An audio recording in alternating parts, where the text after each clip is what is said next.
Hello, folks. Welcome back to World War II TV, and we have this kind of one-off solo show for you, in between the Rise of the Third Reich and Armored Actions, which commences tomorrow. So, today we are looking at an event that was taking place in the Netherlands 77 years ago, kind of right now, basically, and it falls kind of between the Ardennes offensive. Yes, we're going to kind of hark back to what we were talking about a couple of weeks ago, and Operation Veritable, which we covered in February last year. And our guest, Edwin Popkin, has been on the show. This must be about his sixth appearance, possibly seventh. I don't know, something like that.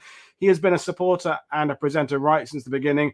And I'll remind you right away, he is a battlefield guide in the Netherlands, but also can take you to other places around there, Herken Forest, or into Belgium, Germany, Market Garden, Arnhem. He is a go-to guy. So if you are considering coming to Europe when travel opens up again, and you want to see somewhere in that area there, his contact details are in the description below. So we are trying to help each other out in these dark times as we come out, hopefully, at the end of COVID. I remind all our new viewers, if you have not yet subscribed to the channel, please make sure you please click that button and click the little icon, the bell, so you get notifications, and maybe consider becoming a member of the channel and possibly a patron, so we can continue bringing these shows all through the summer, and I don't have to go back to being a tour guide again. But anyway, without further ado, I'm going to introduce Edwin. And good evening, Edwin. How are you today? I'm good, Woody. Yeah, I had a lovely day today. And how are you? I'm very well. So you were in Herken Forest on a recce. I was on Omaha Beach on a jolly. So we were both going to our battlefields. You can't keep professionals away from the areas they want to talk about. So anyway, this, in my introduction there, with this battle we're talking about, remember when we did the show with Peter Caddick Adams, and he was talking about the uncertain end of the Battle of the Bulge, because different armies, different historians have said it ended differently. We know when it started, but the end is a bit more open to debate, really. So before we kind of get into what we're talking about, how does this connect to the Ardennes? I know you're going to be explaining that as we go along. I mean, it's to do with rivers, isn't it? It's to do with I'll hand over to you.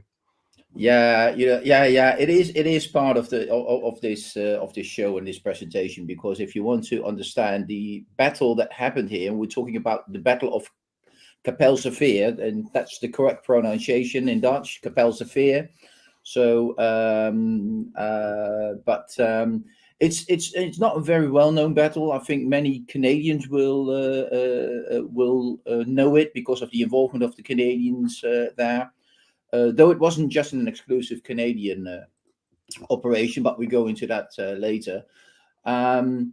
It's a relatively unknown part, but it does have a very strong connection to the 11th offensive. And when we go into the details, I will start by explaining also how Kapelsche Veer itself connects to what happens hundreds of miles further southeast in the Ardennes offensive.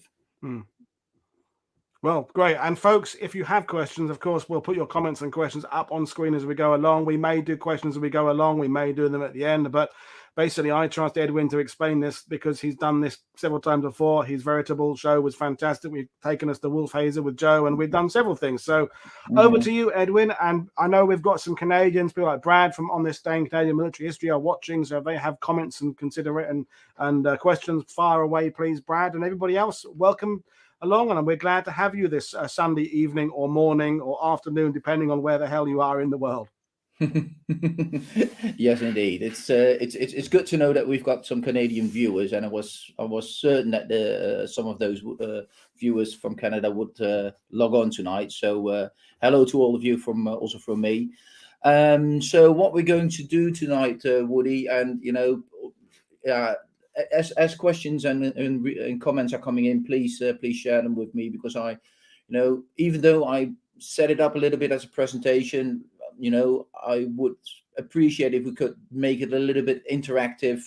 Yeah. So any comments or questions from you, Woody, or from the viewers, please pass them on, so we can get into those details. So what we actually see here on this picture, it's actually two pictures. It's a picture of just after World War II. That's of course the black and white overlay, and a picture in the back. And the picture in the back is the monument, now the monument that's now at Kapelsche Veer. And the tree behind it is the only surviving object in the area. The rest, it's all gone. It's all cleared out. And it is said that one of the trees that you can see now in this 1945 picture, which is the overlay, should be the tree that you can actually see, in color. So I've still not been able to figure out if that's true and whether, and if it is, which tree that is. So if anybody has any clue to that, please come, please make yourselves known. And but it also shows you, if you were to present that picture, and we'll go into that a little bit later near the end also, Woody. But if you would just present that 1945 photograph to somebody and say, have a guess when and where was this taken, I would bet that about at least 80% of the people would say Western Front 1918 somewhere. Yeah. It doesn't look like a typical World War II picture, does it? And Absolutely. that sets a little bit the scene of Kapelsche Veer. If we want to understand the Battle of Kapelsche Veer, it's not that there were, extensive trenches opposite each other and that sort of thing, but there is a side to it that was more comparable to some of the conditions in which some of the fights during World War I were fought than it was a typical World War II battle. Yeah. So, mind you, this was in the middle of winter. We're talking about January 1945. We are talking about the severest winter, at least up to then, in Northwestern Europe, 20th century. So very, even also in the Netherlands, it's very cold. It's there is snow there. There is a lot of wind, so the wind chill factor, it comes into play. The Netherlands being a wet country with all the waterways we have, so it's always very damp, which adds to the conditions in which and it makes these conditions even more severe for those guys being out there, them being Allied or Germans, right? Everybody is in basically in those same gruesome conditions trying to fight this battle. And weary and knackered and tired. Again, whenever we talk about this period, some of these troopers have been in the line for months, if not years. German side, Allied side. Mm-hmm. A cold winter doesn't exactly help, and a wet winter to kind of improve your morale. There'd been this kind of hope the war would be over, and it's not. It's carrying on. The Ardennes offensive has pushed everybody, things back. So nobody's really in a good position morale wise at this time of year. No, I guess not. No, it's it's and exactly what you say. Many of those men were expecting the war or hoping the war to be over by Christmas. Now it's January. It's going nowhere.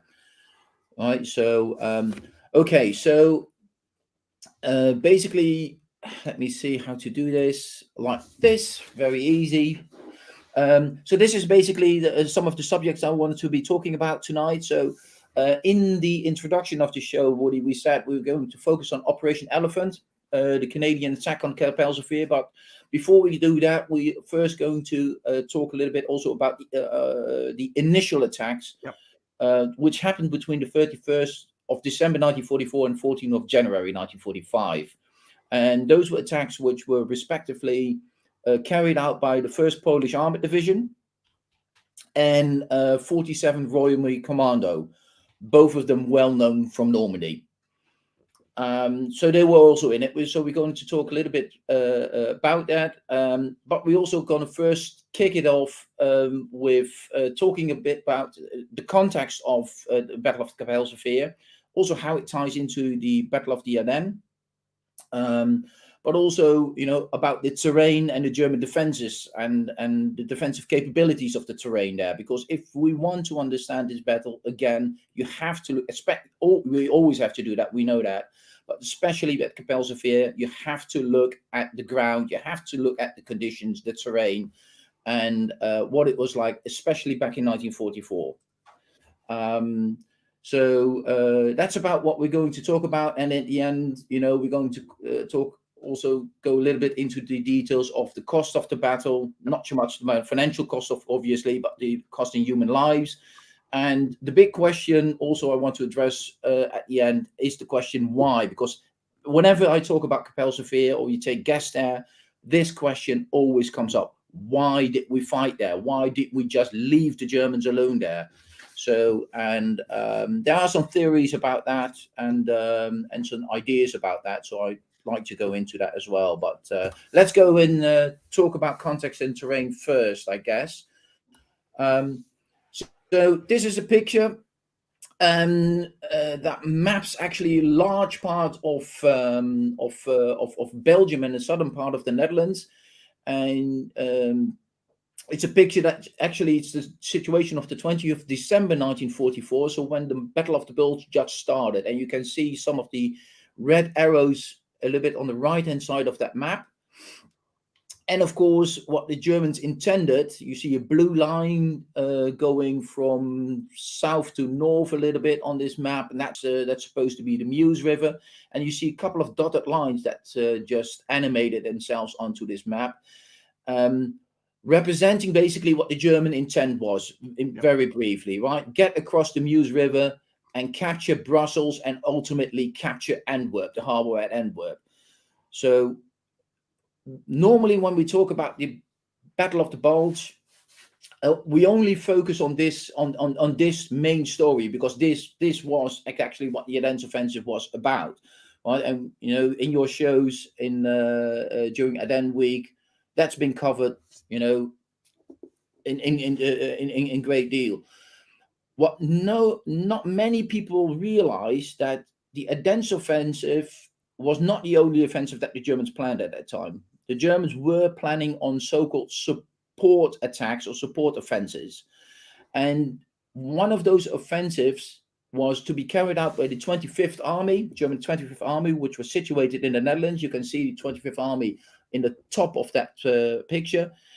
And that's also where you will find Kapelsche Veer. There's a red square there, or rectangle more. And that's about where Kapelsche Veer is. So just to give you a little bit of reference with respect to the southern part of the Netherlands and Belgium. So what would have happened when the German army, if the German army had crossed the River Meuse, then the 25th Army was ordered to start a support offensive from 3 sides in the Netherlands. And that's actually would have looked like this. So 1 prone coming from the Dutch Isles, and 2 coming from a little bit from the north towards the city of Breda, and then past Breda, hitting Antwerp from the north. And you can immediately see, Woody, what this would have meant. They would have cut off the Allied armies in the Netherlands and in part of northern Belgium, not just from the south and the southeast, but also from the northwest. And the Germans were able to, or thought they were able to do that, because at that point in time, the line was very thin at the Allied side. So the only things that would oppose the Germans was a couple of Royal Marine Commando units on the Dutch Isles, some Dutch troops in the area, Princess Irene Brigade, but predominantly it was the 1st Polish Armored Division, which had a defensive line, I think, of about 50 kilometers. Wow. And if we talk about the 1st Polish Armored Division, we must understand also that the Polish Armored Division was at that point in time very low on personnel, and the person and getting in replacements for the Poles was very, very difficult. So at around December 1945, more and more replacements were actually former Polish men that had been pressed into German service and had been captured by the Allies in Normandy. And they were given a choice, you know, either go to a POW camp, or, you know, turn around and we'll get you in the in the into the Polish First Armored Division or other Polish units. Problem of these men was that their morale was very low. They were still much in awe of the Germans, and the state of training was also very poor. So that means that you have a armored division there that was not, how to put it, not on top of their game. It was actually, they were actually assessed in such a way by General Crocker, British general commanding 1st British Corps, but then serving on the in the Canadian Army, in the 1st Canadian Army. And General Crocker actually wanted to pull the Poles out of the line altogether, give them a couple of weeks worth of training before committing them into the line again. But they couldn't do that because they were short-handed. And especially when the Battle of the Bulge started, a part of the British 30 Corps also had to move south to help out, at least temporarily. I think Jonathan Ware covered that in one of your shows. He did, yeah. Yeah. So that also meant that, there weren't a lot of reserves in the Netherlands for the British and Commonwealth armies at that moment.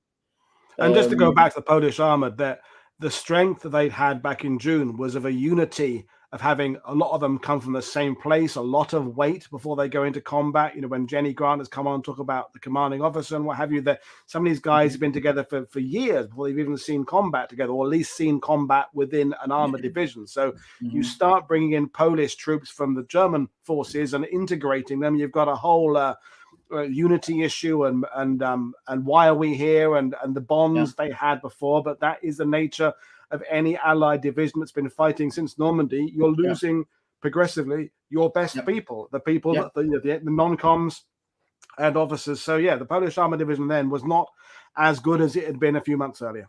No, and still they had to man about 50 kilometers of the line, right? So which is, and especially when the Battle of the Bulge hit in, because most of 30 Corps moving south, and also with the Allies had some information that there would be a German counterattack or a support offensive from the north.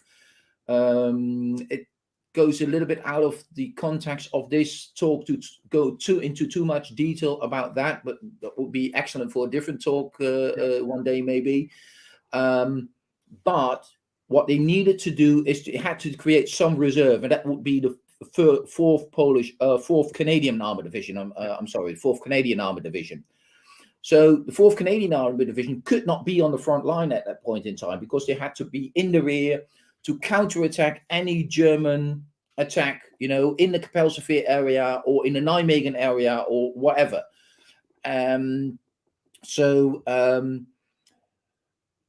that means we could say that the Allies, at least the British and Canadians, were actually gambling a little bit there and just hoping for the best and using intelligence and to the best of their ability, also in conjunction with Dutch resistance, and just hope that the Germans wouldn't, do an all-out offensive also from the north, because that would have put them in a really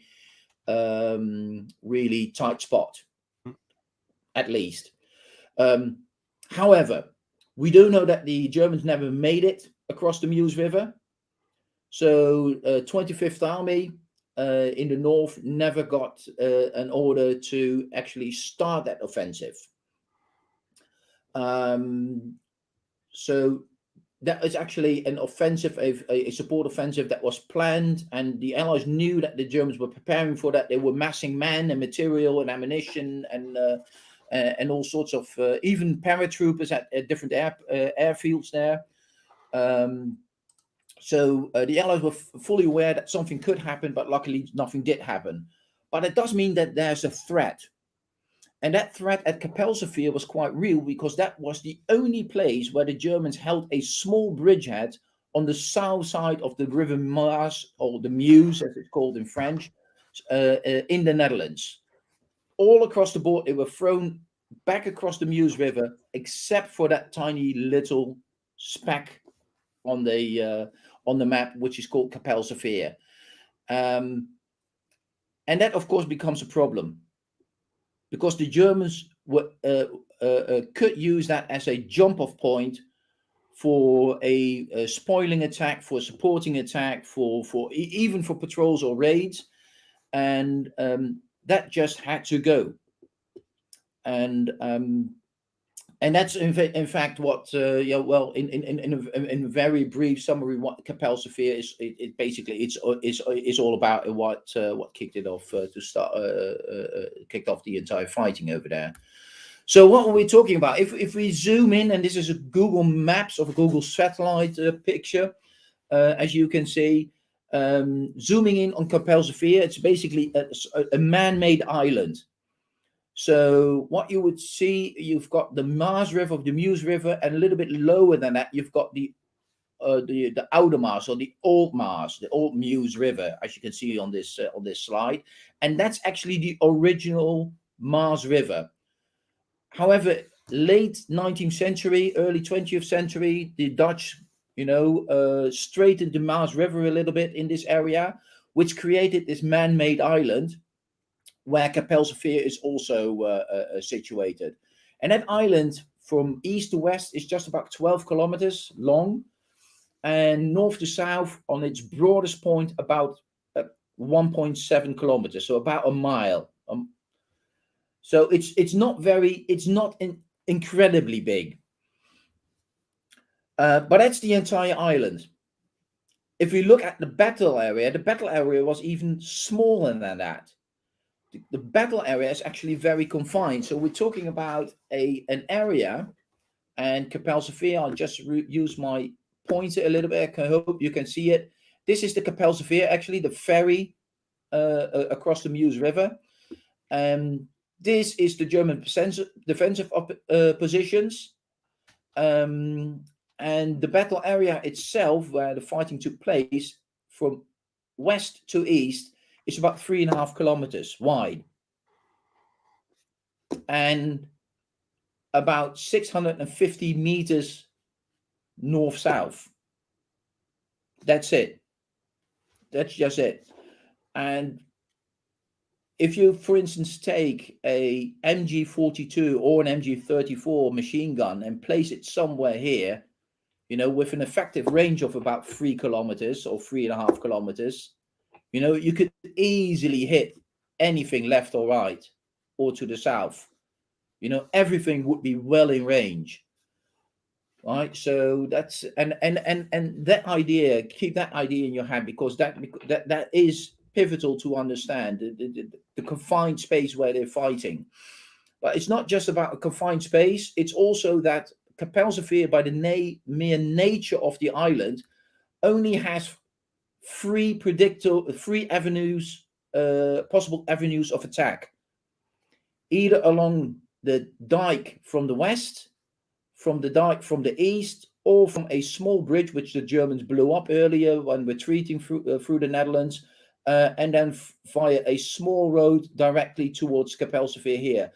There's no other real option to attack this position here, meaning that the Germans could just focus on those three avenues, and your job becomes incredibly easy, especially if you realize why these avenues of attack are so predictable. Because if I use a 1944 map and overlay it, then you can see all these blue small lines north-south in this picture. And those are ditches. Those are gone today, so you won't find them in the modern day Kapelsche Veer if you go there. But there were a lot of, let's say, very small strokes of land and numerous ditches from east to west running north-south. That also obviously means that any attack through here would be, any attacker coming through here would be hampered because they had to cross all these ditches. Yeah. So that slows you down. Trying to get a tank or any armored vehicle through there, it's impossible because of all these ditches. So, and that actually is the reason why there are just 3 avenues of attack, and everything is very predictable here. So we're talking about ground here, Woody, which favors the defense incredibly. That's basically the bottom line here. And from an attacker's point of view, you know, if you look at the ground, we see some more images and also modern day images later on. It's basically, if you have to attack over that sort of ground, you could safely say that that your number was up. This is where we're beginning to get that sort of reminder of the First World War, because when we think of those kind of trench warfare, the enemy always know where the attack is going to come from. They know where they're going to go to, and it's open ground with kind of nothing in the middle of it. So it's that reference of the fact that this isn't Normandy where you can use hedgerows to outflank and you can appear anywhere. This is somewhere where the defenders know if there's going to be attack, it's going to be coming from there, or there, and that's it. That's our only options. Yeah, indeed. Yeah. So, and I will show you some footage and comment on that also a little bit later on. So first, this is a picture that was taken to oblique aerial photographs taken on the 29th of December, so a day before the fighting started here. So this is about as, you know, as timely as you could get it. And it shows you a couple of thingies. Of course, you can see those lines there, the ditches there. But you can also see there is a small ferry house here. I hope you can see my mouse pointer moving. Yep. That's a ferry house that was reinforced by the Germans. The Poles would call that objective D. The Canadians called it raspberry. They used fruits. There is another on the other picture, and I didn't put them together completely because it's a little bit overlapping, and the airplane is flying a little bit away during those pictures, so it's very difficult to get them exactly overlaid. So I just made a gap. I didn't match them completely because of that. So, but there's also a house there that was the house of the caretaker of that island. And that's called, by the Poles call that objective C, Canadians call it grapes. Right. But what's more interesting, so here we also see the ferry point, but what's more interesting, you see all these red circles here.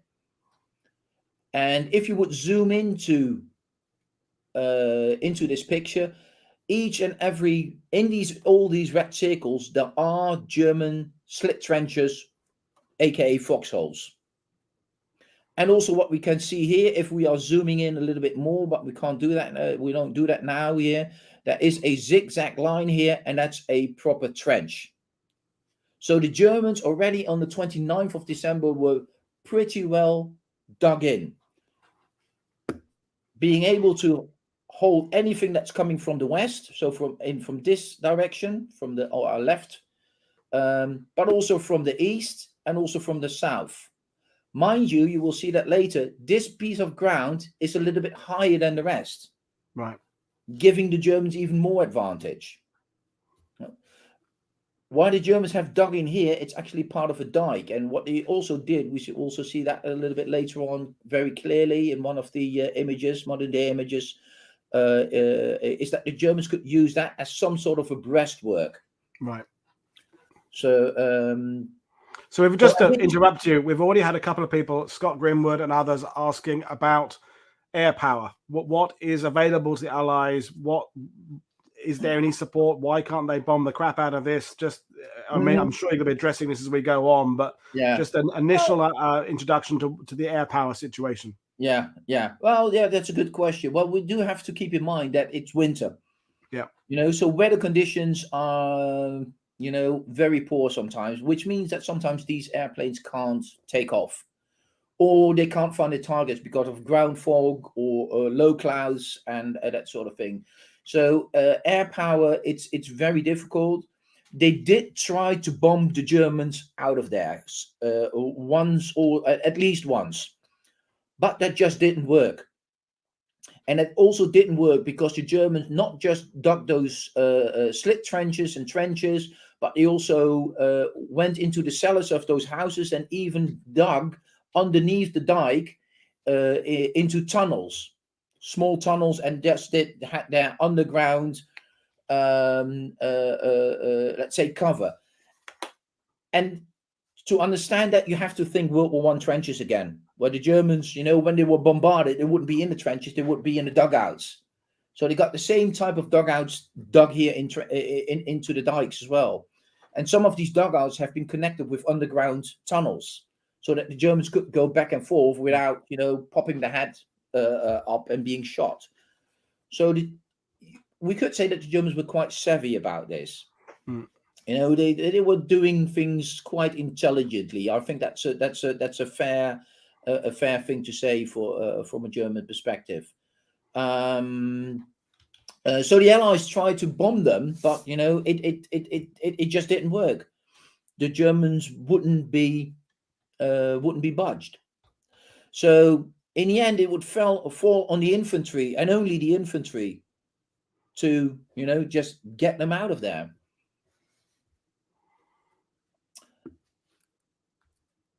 So now I'm hoping this works, Woody, because we in our trial, it's working now. Yeah, it all worked, but now it's hampering a little bit. So let's see if we can move it forward a little bit more. Oh, here we go. Yeah, as usual, folks. When we did the test, the video was perfect. Now on the day, it's jerking a bit, but even if it's not moving, you can see perfectly well from those still images.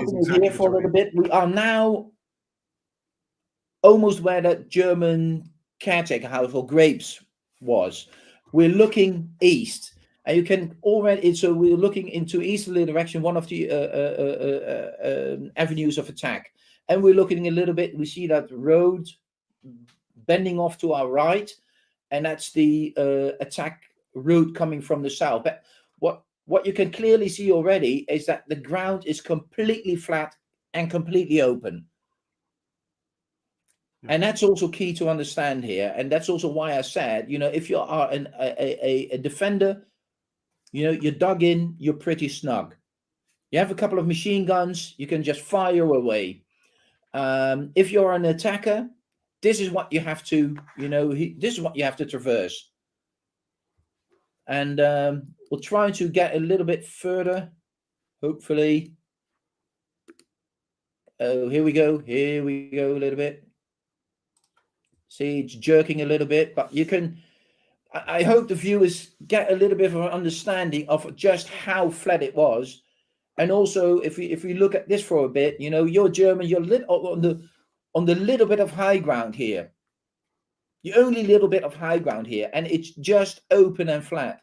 So I think it's always a little bit dangerous to make too much of a comparison with World War I, too much of a comparison.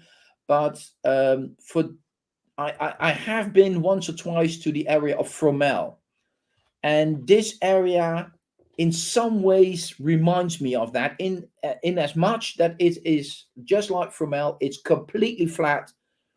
And German defenses just controlled all the open ground, and there's no way to get through the Germans, but over about 600 yards of open terrain.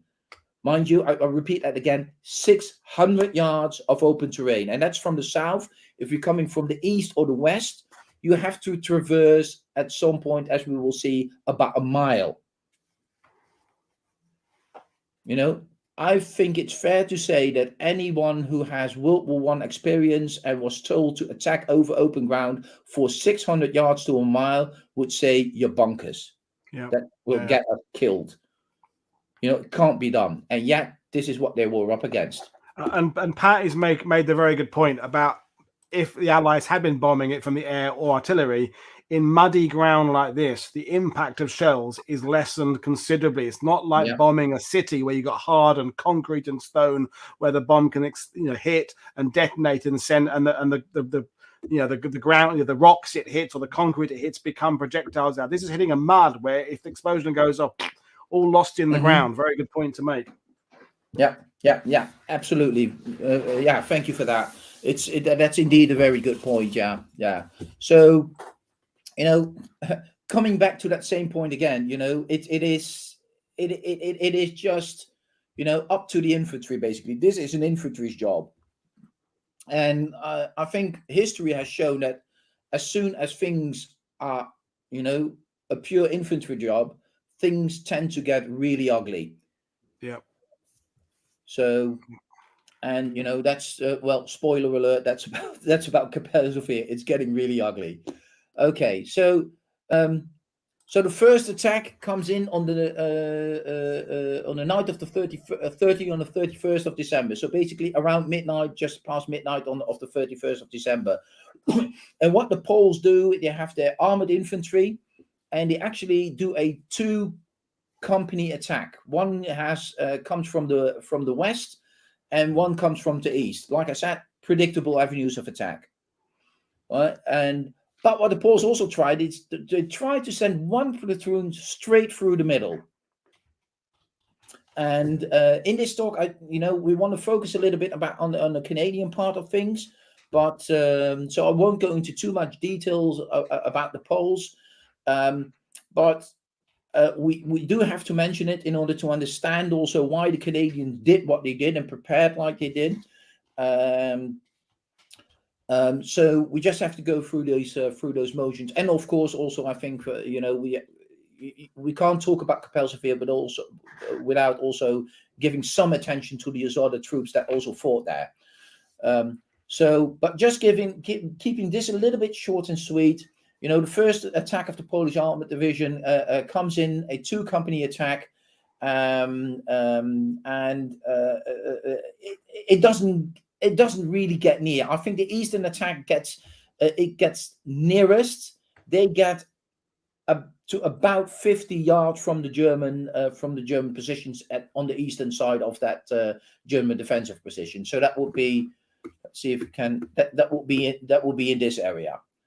On the western side, this side they don't get that far, just because the amount of German machine gun fire, the amount of German mortar fire, the amount of German supporting artillery coming from the north bank of the Maas River. It's just massive. So I think the entire attack doesn't last very long either. It's within about an hour or so, they're already done. I think even under an hour. It's already clear that this attack is going nowhere. So, and the intent of the Poles was just to clear up a small bridgehead where they believed that there was about a platoon to maybe a company of enemies. It was assessed to about 100, 150 tops. And to be honest, this assessment continues throughout the Battle of Kapelsche Veer in January by different units. And we know from interrogation IPW reports, interrogation prisoner of war reports, and reports from Germans after the war, that those assessments were more or less correct. So at no point in time during the Battle of the Kapelsche Veer, the Germans had more than about 150, 160 men. Sometimes they had very low numbers, running to about 50 or even less. But that was really near the end. But we're talking about two companies here attacking not even a company, and they just been kept at bay. So second Polish attack comes in on the 6th of January. Again, night attack tonight, the evening and the night of 6th and 7th of January.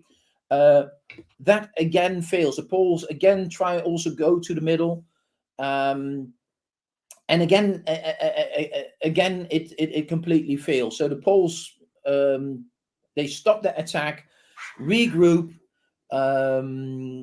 They also give in their reports, and if you read books about it becomes clear that the morale factor and the poor state of training is a great worry also for the Polish commanders. So one of the things that they find is that when they were retreating back to where they get over the Old Mars River, that jump-off point, and that's about here on the left bottom corner about-ish. They have a crossing point, create a crossing point. When they fall back, they find a lot of guys there, which during the attack already retreated. Meaning that in that Polish attack, a lot of guys don't even follow up with the attack. They just think, okay, too dangerous for me, or just scared, or low morale, and they already filter back while other Poles are still attacking, creating chaos. So what they try to do, they try to reorganize, and the next night, the night of the 7th of the 8th of January, they again try to assault. And at this time, this is the most interesting assault that's coming in from number 3 company, a special assault group. They go right through the middle, and they actually manage to get onto the objective C, what the Canadians call grapes. So that's the house of the caretaker. Yeah. And it almost seems like the Poles managed to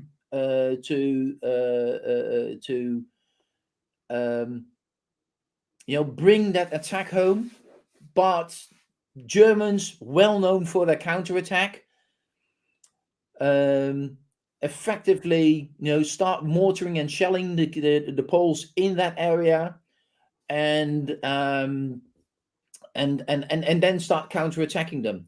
And the Poles just in the end have to fall back over that open ground again, because they lost so many men. They practically out of ammunition. There's no reinforcements coming forward. So effectively, what you could say, their incomplete position is untenable. Yeah. You just can't hold on. This also sets the recipe for the rest of the attacks, or the recipe, the template. This is about the template for Kapelsche Veer for many of those attacks. You try to move forward, you gain some on the Germans start shelling you, they counterattack, you are being thrown back. And repeat. Yeah, and you mentioned the fact that Germans have got these underground bunkers. They can move from one position to the next, and they can just bide their time and judge when the attackers have got themselves stretched, when the support troops are far behind the advanced troops, and then hit them at the most vulnerable moment when it's unfortunately the Germans are very good at that. They've been doing and that if you're in underground dugouts, you can easily call for artillery and mortar fire on your position, because you're safe. And your enemy above, in this instance the Poles, they're just screwed, because they are on open ground. Also, what the Germans could do, because of the connecting tunnels, and they could sometimes pop up behind you. And there are several accounts, especially from the Canadians, that actually happens. You clear out a section of a trench or a couple of dugouts, and then you go further, and all of a sudden the Germans appear behind you again. And that just adds to the chaos and to the losses and to the ferocity of the fighting. But we're not there just yet. So the attack coming in from the south, I hope this one works a little bit. If not, then it's jerking also. This shows you. Let's stop it for a second here. This shows you the attack where the Poles came from. So they came from what nowadays is the modern bridge you see on the left-hand side, and basically came over this open muddy field. And this footage was taken last year by me in January, around the same time as we are talking now. So mid-January, end of January. And if I would go there today, I would see the same thing. So you see, it's clay ground. It's really wet. The Germans slightly inundated the entire area also. At least at that point, it was still slightly inundated. It would get worse later. But going over this ground, I had that because I was in that field when I was there. I had my Wellingtons on, and it was a good thing I had them on, Woody, because I was just soaked into the mud. It was just soaking me. It was just So it sucks you in. I mean, it's that sucks me in. You can't move fast. The faster you try and move, the more you sink in. And these guys, they're in their kit, with their weapons and all their stuff, and they have to attack over that open ground. I would think that these guys could hardly run through that area. Again, we're talking about 500-600 yards of open ground that you have to traverse into the teeth of machine guns. Yeah. Right. So I think History Explorer, a buggy, muddy, sticking nightmare. I think that sums it up. That about sums it up. Thank you for that. Yeah, Passchendaele mud. That's you can make all those types of comparisons. Yeah, definitely. And it's the same type of condition, and that's also why I said in the beginning, it's in some ways, certain ways, this battlefield is more reminiscent about of World War I, even though it was a World War II battle. It's that conditions are more reminiscent to some of the conditions we know from World War II than anything we know from the Western Front in World War II. So let's see if it pans a little bit further, so we can. Please try to work with me, computer. Here we go. A little bit. Let's see what comes up. Oh yeah, it jerks a little bit. Sorry about that, folks. But it gives you a little bit of an idea. And also you can see how flat and open this all is. Remind us away which way we're facing.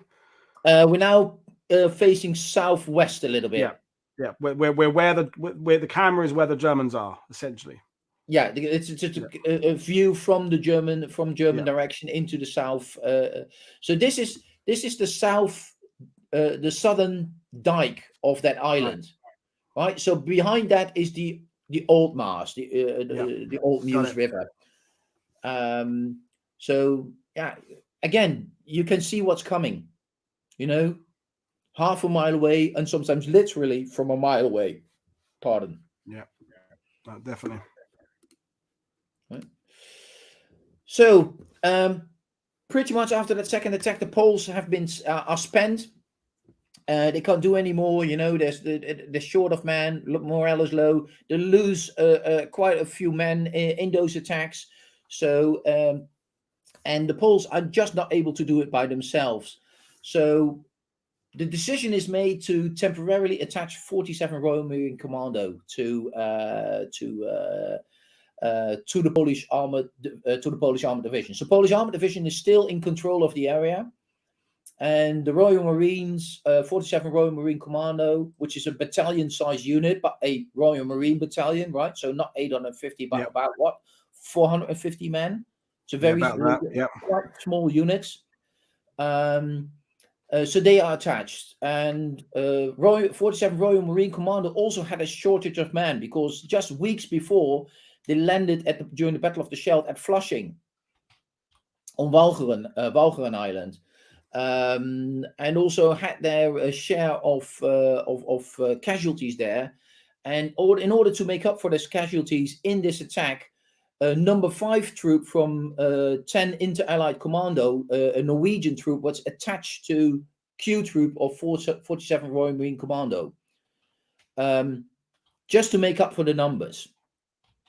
That created a lot of difficulties, especially because quite a few of those Norwegians couldn't understand any English, or let alone talk English. So how to communicate on a battlefield, right? So that was quite difficult. And of course, the commandos themselves, they're short of men also, so they're not on full strength either.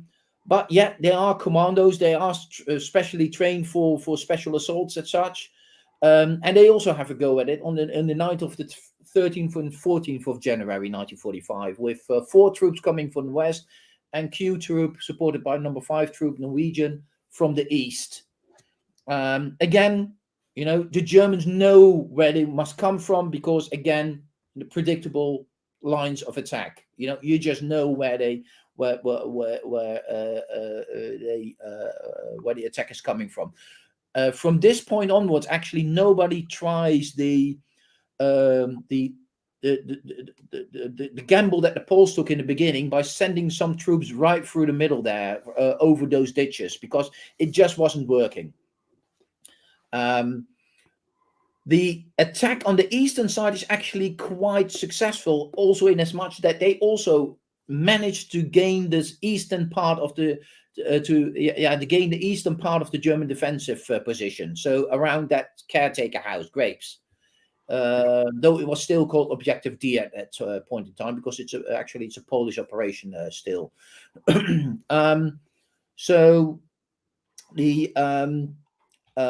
But again, like with the previous Polish attack, also Q Troop and number 5 Troop Norwegian, they also, they take huge losses, pretty much out of ammunition. Germans started counterattacking again, so in the end, there's nothing for it, but to just, fall back again. One of the things that's also bothering them, it also bothered the Poles, but it's getting increasingly troublesome, is that Germans on the north side of the Maas River, so that would be about Heerisch and Theirisch, are also firing into their flanks. So that means that the Germans apparently get more and more aware that they can, just create some sort of a perfect ambush position to the west and to the east by also having supporting troops, machine guns and mortars, just across the river, and just fire into anything that comes across this dike. And the only thing that these attacking troops can do is, fall back on the southern part of that dike, so to get a little amount of cover. Mind you, these dikes weren't that high. If you look at a typical Dutch dike nowadays, these are quite high. Back in the days, as I understood it, especially also there on that island, these dikes were not that high. So if you would stand upright, you might already have your head above the dike, which would make you vulnerable. And as you said, any German machine guns on the north, they're going to know exactly where there's any little low spot, or there's a little bit where there's a little gully or something. And it's just, the Germans going to be funneling the attackers into exactly where they want. They're not going to fire their machine guns randomly. They're going to know exactly where someone's going to appear, where there's, as I say, a little slightly low spot on the dike, or where, perhaps a tree had come uprooted and there's a little gap in the root. It's just a nightmare situation. And as everyone's saying, it's a nightmare. Yes, indeed, Woody. And also, I think mortar and artillery, the Germans are quite a professional army, as we know. They're quite good at what they're doing, even though they have had a severe beating. That knowledge is still there, and I wouldn't be surprised. I don't know any data about it in the sense of primary documents that state something to the effect, but I wouldn't be surprised that the Germans would have, certain points zeroed in for their mortars and their artillery, so they just know, in any case of any attack, we have to shoot there, and there, and, just annihilate the enemy or cut them off completely from reinforcements. And, it's, from a German perspective, you're having quite an easy job in some. Right, so now we are mid-January, and it's going nowhere. And higher levels debates going on what to do with Kapelsche Veer, and you have to do something, because in matter of about a couple of weeks, about 2 weeks, 2 to 3 weeks, and then we will be talking about the end of the first week of February, the 8th of February, 1945. The Allies, as you know, are planning a massive operation called Operation Veritable. Yeah. And a couple of days later, about 2 days later, the Americans would support that operation, American 9th Army, temporarily attached to 21st Army Group, and would launch Operation Grenade from roughly east of Aachen, and also crossing the Ruhr and also into Germany towards the Rhine, and meeting the Canadian British Army somewhere near the Rhine. So that's a huge and big operation, which would face all the Allied armies eastwards. Now, here we are in the Netherlands with this German bridgehead. If you're facing east, it will be in your left rear. Yeah, it's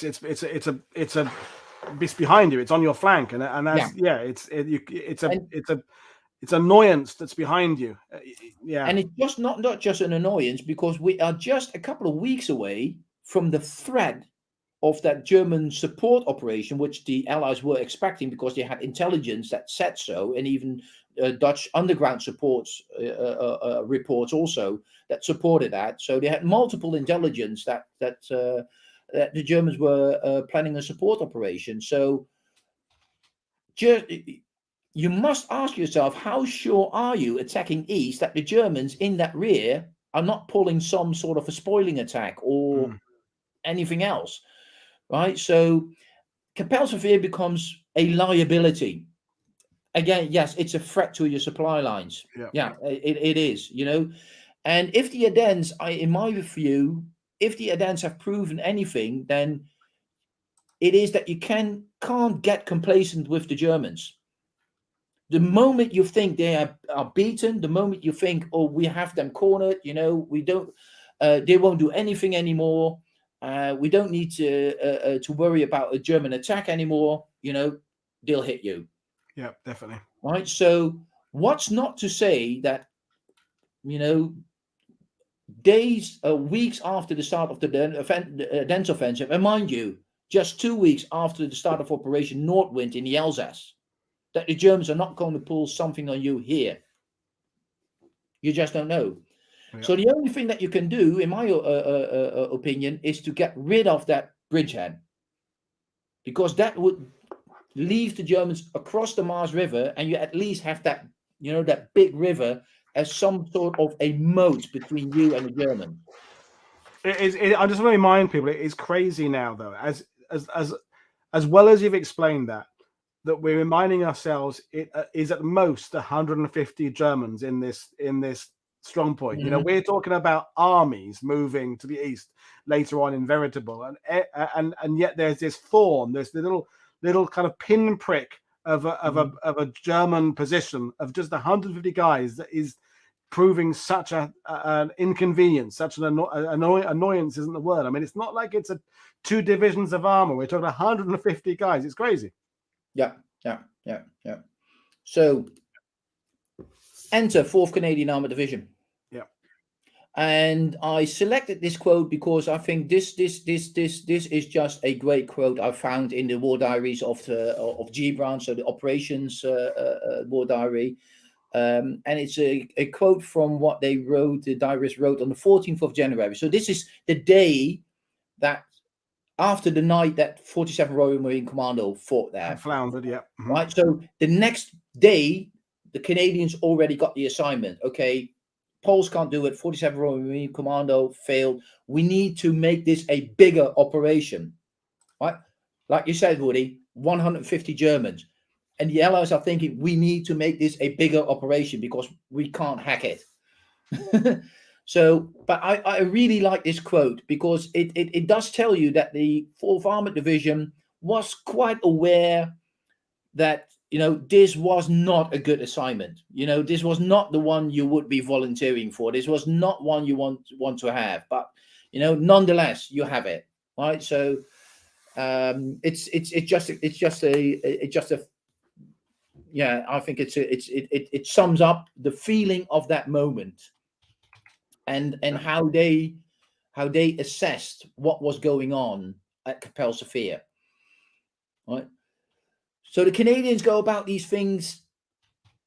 I wouldn't say, I have to be careful here because I want to avoid saying or that people interpret my words that the Poles and the Royal Marine Commandos were just mucking about a little bit, because they were not. You know, they prepared, they planned, they did their best. You know, all of them did, but it just wasn't. I mean, on sheer numbers alone, I mean, standard military doctrine is if you're attacking a place, you want to have 3 or 4 times numerical superiority over the enemy. And not even at that. Royal Marine units, they're smaller. As you said there, the Poles been struggling to integrate their new replacements, their new people there. It's not like the Allies have been sending in thousands. It's not been many more than the number of defenders. As you said, the defenders have got these trenches, foxholes, underground tunnels. They know which way the direction's coming from. You need more. Simply, the answer is it's not about the lack of effort put in by the Royal Marines and the Poles. It's just simply not enough people. And someone said that earlier, not enough resources put into to them, and therefore they've not been successful. Not been successful rather than failed. Yeah. So what the Canadians start doing is, they start preparing, massively.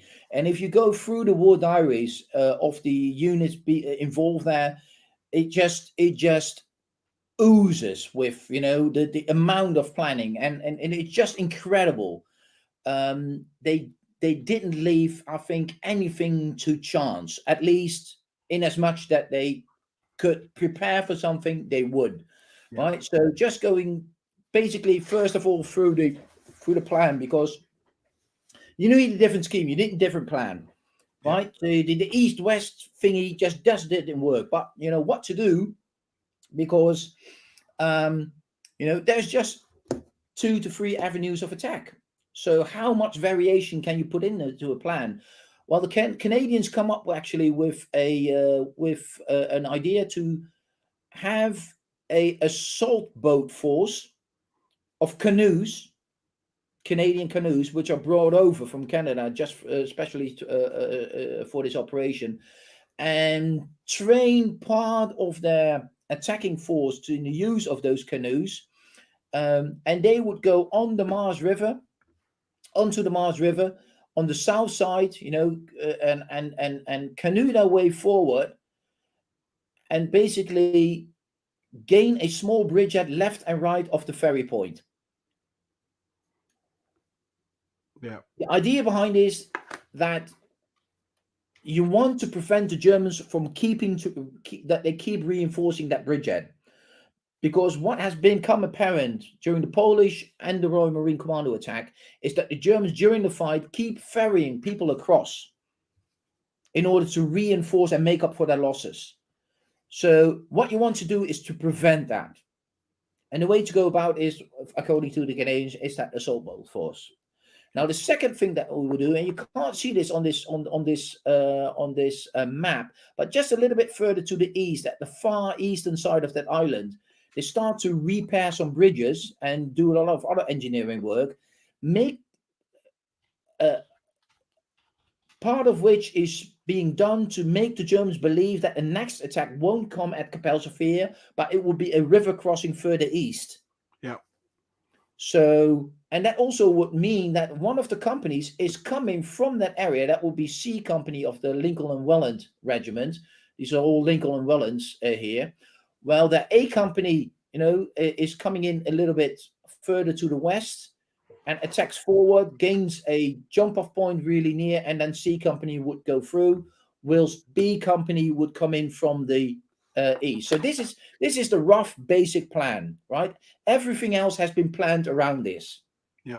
Right? Because this just shows you the basic movement of people. And it looks like there's nothing else going on, but there's of course a lot of other stuff going on in order to make sure that this actually happens. And I'm, I know we're going to get into this in a minute. The 2 points I have. One is the positive is you're giving the Germans something to think about. They've had everything coming from the directions they're predicting them. So coming in with canoes is giving them something. The threat of another attack further to the east is giving them something to think about. So that's all positive. My immediate thought about the negative is it's a lot of things to get coordinated together. If the canoe force end up being there on their own, you've got to coordinate all this precisely, or you end up with forces on their own, exposed and isolated. So, a lot of moving parts. Yeah, indeed.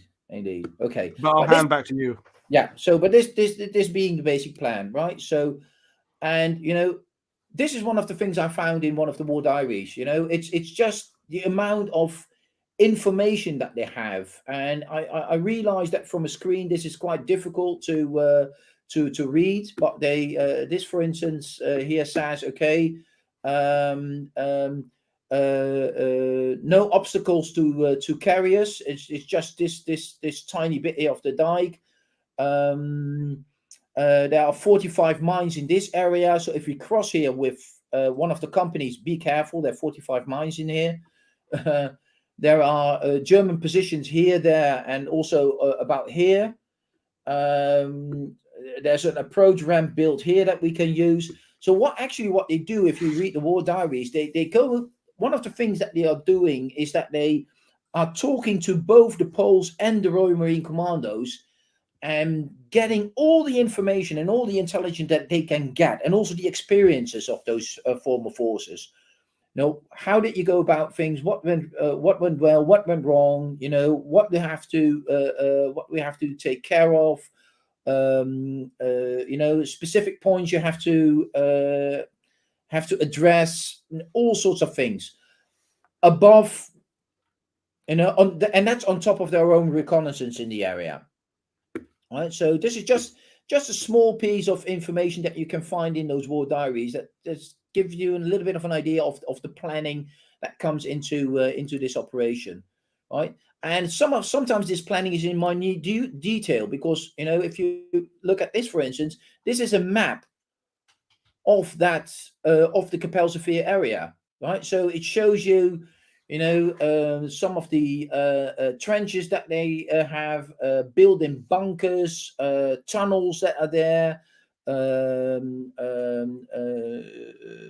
tunnel into a cellar, more tunnels into cellar. So area around the house, network of communicating trenches, building bunker, all these. And this is not the only information that they use, because there's also several aerial photographs that they use to identify enemy positions and such. They get a lot of supporting artillery, and this also gives you a little bit of a glimpse of how important this information is how important this information or this operation is also for the higher up. So we're talking about Corps, Army, and even Army Group, because it's not just the artillery of 4th Canadian Armored Division that's helping out. It's also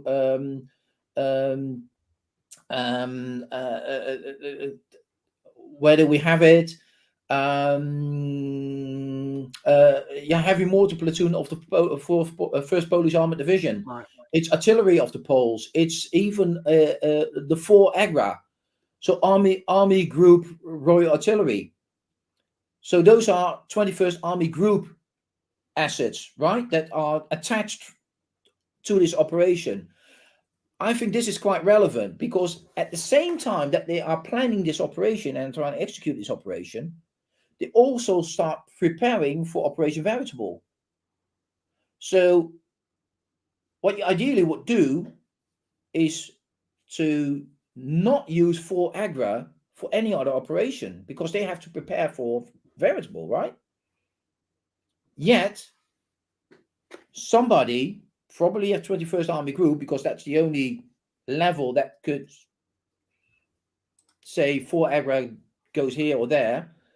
It's somebody must have assessed, okay, this is so important that we send 4 Agra to first join this operation. Once they're done there, they can come to the Groesbeek area and start supporting Operation Veritable, and hopefully be in time there. And what's not on this slide is also that there are some supporting units, heavy machine guns and mortar units from the 2nd and 3rd Canadian Infantry Division supporting them here. 2nd and 3rd Canadian Infantry Division were not part of British 1st Corps. They were part of Canadian 1st Corps. So that means that Carrera must have decided, we're temporarily lending these assets from, which are attached to the Canadian Corps, to 4th Canadian Armored Division to do this operation. Again, 2nd and 3rd Canadian Infantry Division are preparing for Operation Veritable. So you're using assets that have to prepare for one operation to first do another operation.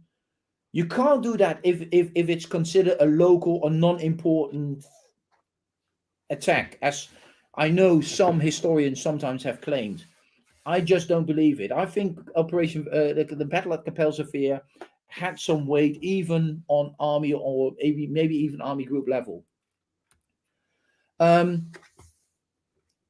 Engineers and special equipment. Now, one of the things the Canadians also did, they heavily invested in not just in canoes but also in flamethrowers. Essentially, ground tactics being, we are going to flame the Germans out of there.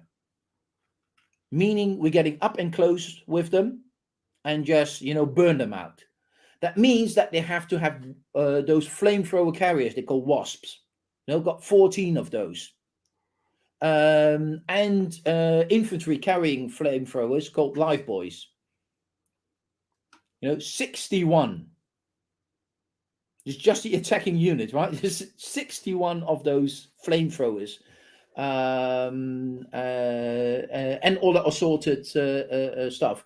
79th Armored Division, Hobart's Funnies, are also in support with a couple of those LVTs, buffaloes they call them, to transport the troops across the. I think the Canadians even call them crocodiles, if I'm not mistaken. But somebody might correct me on that on your feed. But they also use those to get the troops across the southern part of the old river. Yeah. Right. So a Bailey Bridge platoon to start building a Bailey Bridge while they are fighting there. So, it's just a masses. And ammunition storages. Again, we're stockpiling here for Operation Veritable, and then then just look at this operation. We 25 pounders. We're talking about a total of 75,000 shells, either smoke or high explosive. Right? We're talking about 4.2-inch mortars, 7,000 different mortar bombs. Yeah. We're talking about all those. Look at the small arms ammunitions that they have and the grenades.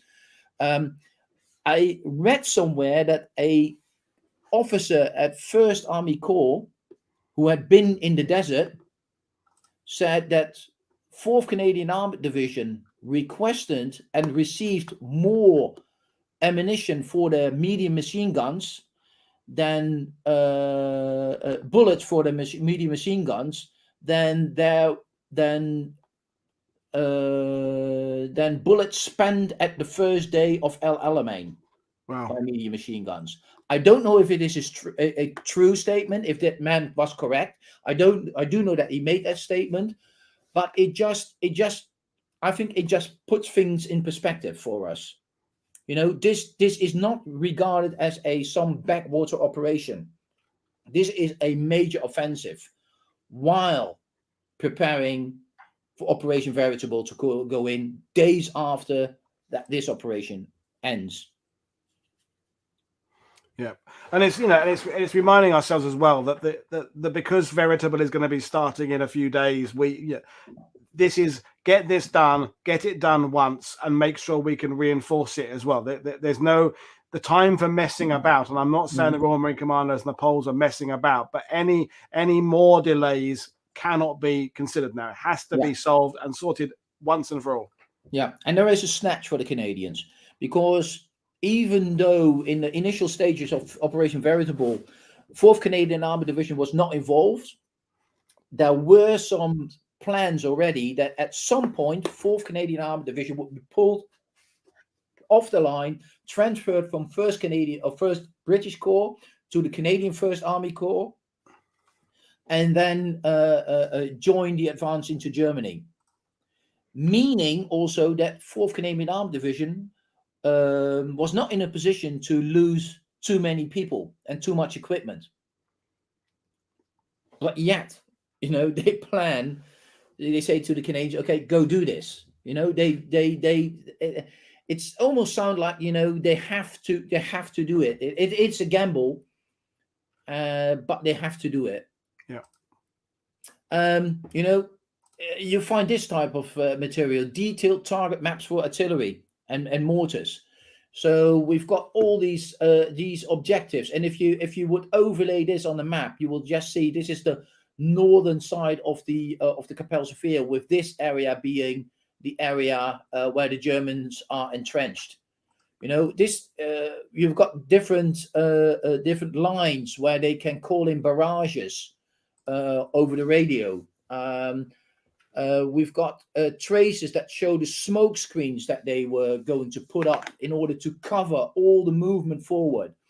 The smoke screen program was, I think, I think a lot of people who are a little bit aware of Operation Veritable will be quite aware about the smoke screen that the Canadians put up during Operation Veritable, which was immense. It really was immense. But I think this was practically the same type of operation, but on a smaller scale. Right. And the idea being that, you know, the Germans would be blinded on the north and the south side of the river. And even they had floating smoke pots that they would float down the Maas River in order to create extra smoke for so the Germans couldn't see where the Canadians were at. Not the infantry on the dike itself, but also not, of course, the guys in the canoes. Yeah. Because they would be extremely vulnerable out on that river.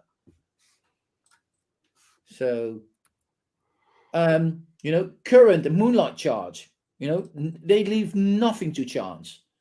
They knew exactly what the current will do, at what point, what the moon, when it will be moonlight, when the moonlight would be down. You know, bar overcast. You know, it just shows you the level of preparation and the detail that goes into that. To how we put it in some, you know, we leave nothing to chance. It's a force multiplier. I mean, this is the thing. On World War II TV, we've discussed at this point of the war, this is where the Allies have their strength. They have their strength behind the front arm. They've got meteorologists and planners and people who can sit in these agras and work out this and compare it to previous data and previous operations. This is where the Germans, by this point, are struggling with that kind of thing. They may have 150 men well dug in on a dike there, but they haven't got this kind of strength in depth now. This massive, if we think of the triangle that is the Allied army, the point of the spear is the infantry, the armored divisions. We have this massive, great logistical resource behind us. So we have departments who can look at this. And this is something that we don't want to use men to finish off the Germans now. We want to use technology and steel, and this kind of preparation is the ideal way to do it. Yeah. And at this stage in the war, you can see from this type of evidence that the machine is very fine-tuned. Yeah. You know, it's just in peak condition. And to put it in different words, the professionalism of the Allied armies at this stage of the war is basically, they are on top of their game. Yeah. You see the same thing in Operation Veritable, you know, and you see the same thing with the Americans in the Battle of the Bulge, especially in the, you know, the way they go about. I think Peter Caddick Adams also talks about it, you know, that about the level of professionalism in the American army at that stage in the war, and how that helps them to actually, you know, absorb that initial shock and then, you know, stop that onslaught and push them back. But you still also see that with the Brits and also with the Canadians, and not just in this type of operation. You see that in different other stuff as well. But the professionalism at that point in time, you know, it is at a, you know, at a, I think it's a peak level. Yeah, definitely. You know, it's all those lessons that they've learned over the past. It is in some, you know, if you look, and we briefly touched on El Alamein, if you would look at the British Army, and also with that respect, Canadian Army in 1942, this is a completely different army. Also in their professionalism, in their skill, in their knowledge, in their machines, in their equipment and how to use it, in their doctrine. And This is a machine that can beat and will beat the Germans. Yeah. Okay. Deception program. Just briefly, what they will do in more to the east is do that deception program. I briefly touched upon it. Right, so they would use a smoke screens across the Mars River further east to make the Germans think, oh, Allies coming across there, they're attacking north into the Netherlands. They even have a platoon standby to do a raid if the Germans don't believe it. Then let's raid that village. That might convince the Germans. Right, they have the South Alberta Regiment, 29th Canadian Armored Regiment. They would be in different position firing into the Germans in order to simulate that an attack is imminent. And they do all that just to make the Germans look over their shoulder and focus, however briefly, somewhere else. Because even if it's just for half an hour or an hour, and every minute, every quarter of an essentially hour, the Germans have been used to getting it their way. They know where the Allies are coming from. Mm-hmm. They've been controlling the battlefield, is a way of putting it. And this is the kind of thing to say, to ask them questions, make them not sure what's going on, just make them second guess. And what's happening over there? What's happening over there? It's good. And adding a bit of unpredictability to the attack, which will always help the actual attack. Yeah, great stuff. Yeah. So, and training. It's a lot of training that they do. I just got brought in a couple of stills from a film that's you can see on YouTube. If you type in Kapelsche Veer 1945, that video will pop up. Many people still think that that's actual combat footage, but it is not. It's training footage. And they use some of that training footage to talk about the Battle of Kapelsche Veer in the cinemas, in the newsreels. You also see some tanks firing at Germans, but I can see from the background that that's not near Kapelsche Veer where they're firing. That's somewhere else in the Netherlands. I not exactly know why, but it doesn't look like Kapelsche Veer a bit. So it must have been recorded somewhere else. But that aside from that, it's a great video to watch. Yeah, give us an idea of what was going on. Yeah. Yeah. So what they do, you see that Canadians in full kit, training with their canoes on a small canal somewhere about a dozen kilometers from the battlefield. They're geared up for winter warfare in white suits. And also what they do, they bring in bigger radios. One of the problems that the other attacks also had is that the radios would not work, probably because of the damp conditions and the snow and other reasons. So they need bigger and stronger radios. But how to carry those radios across the battlefield? Well, simple. You use sleds, and that's what you see in that bottom picture in the middle. Yeah. And that's also them training using those sleds to just use that and get that equipment across the battlefield. Yep. Great stuff. Right. So, 26th of February 1945, Operation Elephant, as they call it, starts. And again, a quote which I think is a very good quote that gives you an idea of what it was like for those guys. So this is a quote by Lieutenant Wigg. He was with the South Albertas. And when he came onto the battlefield, he wasn't in the initial with the initial troops, so he came in, I think, a day later. But look what he writes, right? So all the way up, we saw bodies of German and our own dead, wrecked vehicles, etc., and the whole place looked like a 1914, 1918 battlefield. This is a guy on the ground. Yeah, he already recognizes it as something that where his father fought, probably. Yeah. It's nothing that he would expect in 1945. So, and yet he finds himself in exactly that kind of a situation. So we're not making things up when we're making comparisons with the Great War. The veterans themselves at the time already did it. Just going quickly a little bit through the motions, because if you want to read about the specific battle, there are several books out there, also Canadian books that write about this battle in more detail. So I would urge people to want to find out more about this battle and more about the stories of men that were there to read those books. There's a book by Mark Zulke. Yep. About kind of winter on the Mars, or winter warfare, or something. Can't remember the title from the top of my head now, but something to that account, and that also covers Kapelsche Veer, for instance. There's a good book also in Dutch, but only in Dutch. It's not translated into English, about the entire battle of the Kapelsche Veer and the German support attack, which never happened before that. That book is out of print, so it will never be sadly enough translated into English. But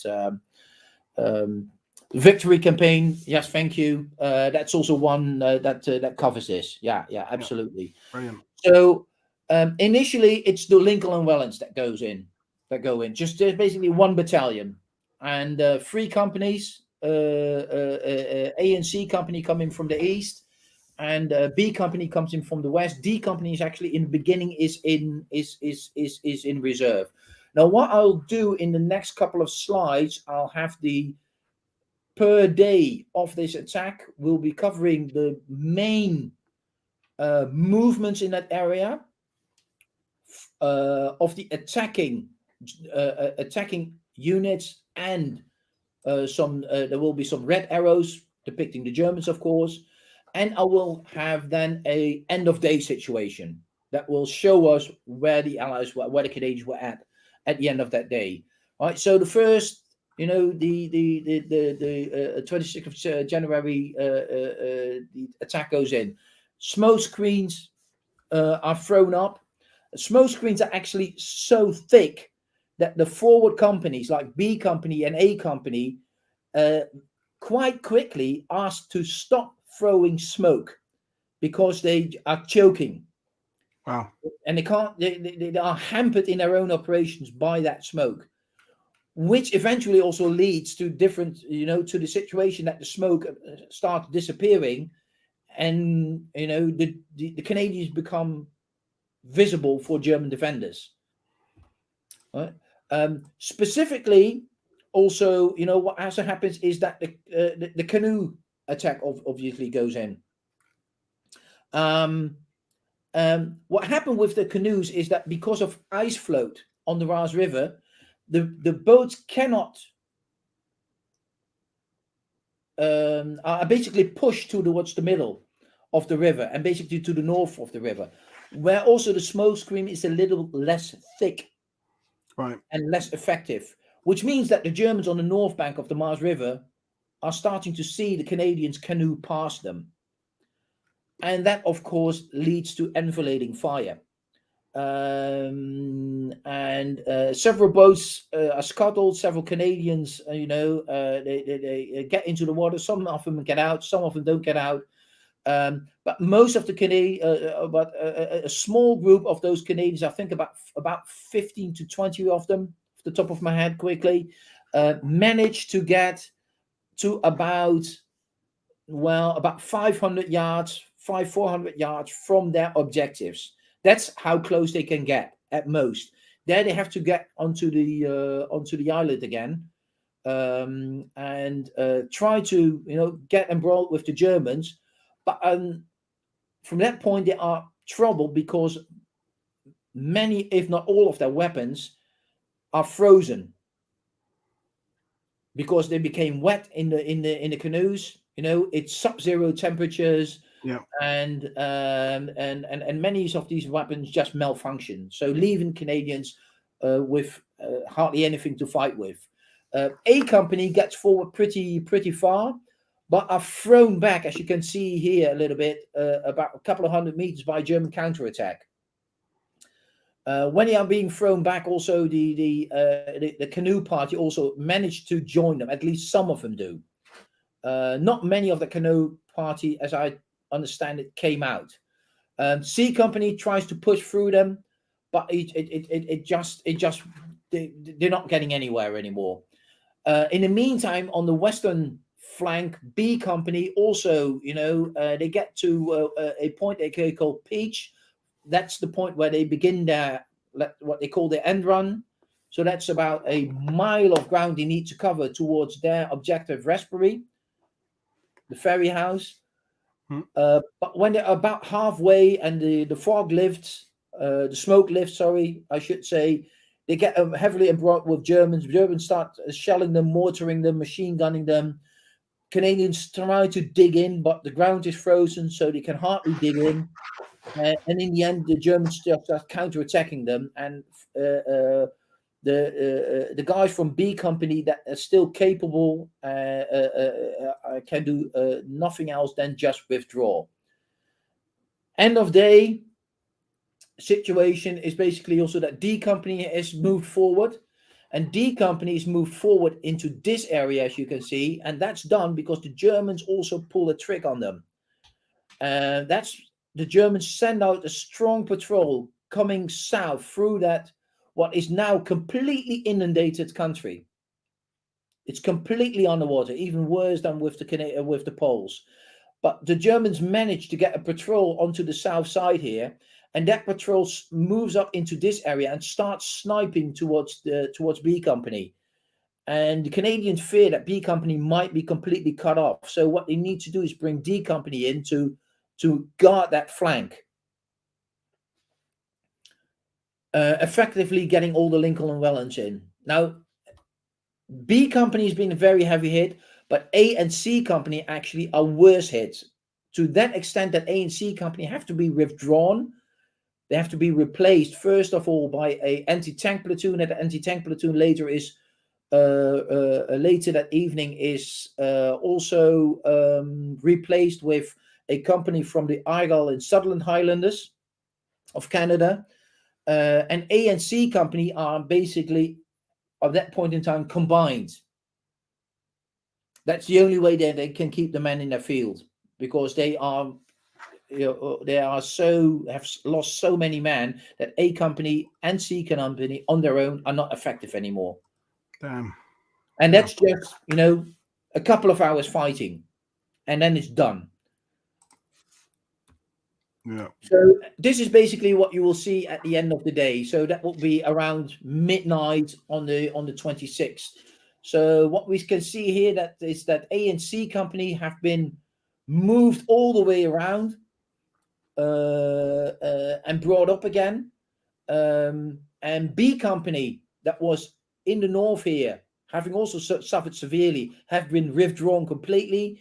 D Company have been moved forward, so they take the point here now, and the anti-tank platoon guards their flanks. Now, why do they do that? Because one of the other things that the Germans did, while there was fighting here, the Germans start crossing here, also attacking in the rear of B Company here. So in order to make sure that the Germans wouldn't do this again, the anti-tank platoon was situated here to guard their rear. We talk about anti-tank platoon, but they were in an infantry role at that moment. Infantry role, yeah. Argylls and Sutherlands are about here-ish. So keep in mind, D Company, Lincoln and Wellens here, about 1 kilometer from their objectives. Argyll and Sutherland here, also a little bit under a mile from their objective. Right? Now, what does that look on the ground? This shows you where D Company of Lincoln and Wellens was, and let's hope that this will move forward a little bit. Yeah, we're panning now. You can see the Mars River here. Yep. Let's hope that it will go forward a little bit more. And yeah, let's stop it here. We're now looking east. So the tree line we can see here, this is where the Germans are at. This is a mile away, 1.6 kilometers. And this is the ground that you have to traverse as a Canadian. Yeah, damn. Right? And this is the amount of cover that you get. I have to say that nowadays it looks a little bit different than in 1945, of course, but you know, the basics, the fundamentals, it's still the same. This is just it. This is what you have to cover. Now, if you look from the opposite perspective, what the Argyll and Sutherlands were, you've got this. So here you see that mount again with that tree that from 1944 that's still there. So that's the German defensive position. This dike was much lower during 1944-45, and here you have a very low dike running actually, and this is the eastern approach. Again, you can see no cover whatsoever. Yeah, terrible. Absolutely. So next day, the most important thing that happens is you can see the Argylls and Sutherlands are attacking now from the east, and D Company Lincoln and Welland moves forward in this direction. But what the Germans do, they also, again, further to the west, they try to cross at several points, at several times during the day. Not very large patrols, but some patrols nonetheless, that cause a nuisance and a concern to the Canadians, because the Germans, if they can manage to get a toehold somewhere here, they can attack into the rear here. And this, of course, is a crucial junction for the Canadians. But what the Germans can also do is they can cross the area here and attack the crossing point here.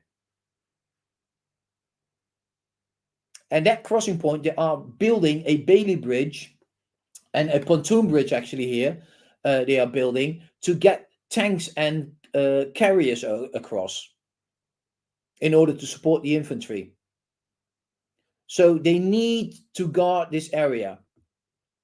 So what they do is that B Company, which was in reserve because they were spent the day before, they are being brought up to guard this area. So they got every little bit of the route of advance into the battle area, and the carrier platoon also now dismounted and used as normal infantry.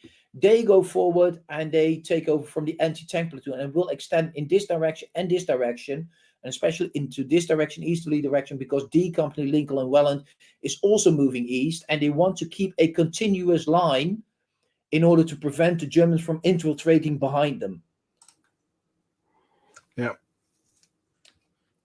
D Company, even Lincoln and Welland, starts attacking here 3 times during the day, trying to gain the main German defenses here. They get really, really close, but 3 times the Germans counterattack and throw them back again. Heavy losses, which at the end of the day also causes that D Company is spent after a day's fighting. So this shows you a little bit about the state at the end of the day. So 2 days fighting, and the Germans are still well in control of the entire bridgehead. And the Canadians are just, they just trying to defend this supply line, a supply route here. They're trying to defend and guard the junction here. And they have troops on the dike a little bit forward. And half dug in, half not dug in, because how to dig into a frozen ground. Right? What you basically want to do, you want to get into captured foxholes, captured German foxholes, or into shell holes. Yeah, that's what you want to do, and then just lie there. And once you lie there, of course, your body warmth will cause some thaw. So things get wet, you get cold, you get wet, you get miserable.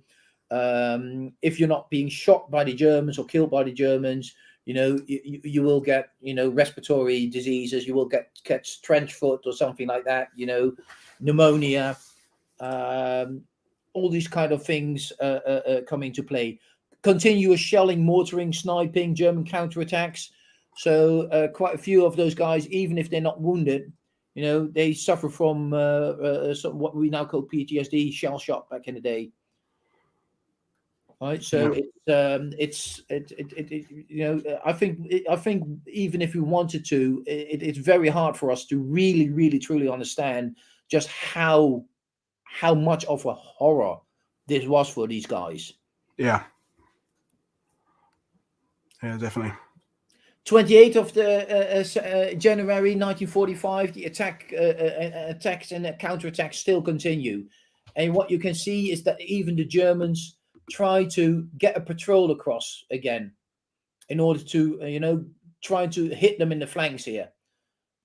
It doesn't work, but it shows you that the Germans are still very counterattack minded. So that tells us that the German, even after so many days, and also they get grievous losses, and they try to reinforce during the night and during the day. But during the day is also very difficult and dangerous for them, but especially during the night. And they still just won't give up.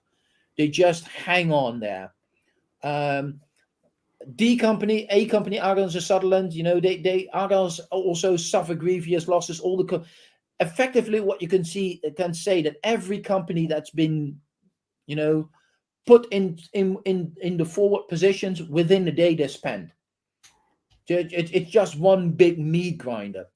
And the only tactics actually that the Canadians can employ, I think the best way to describe it is bite and hold.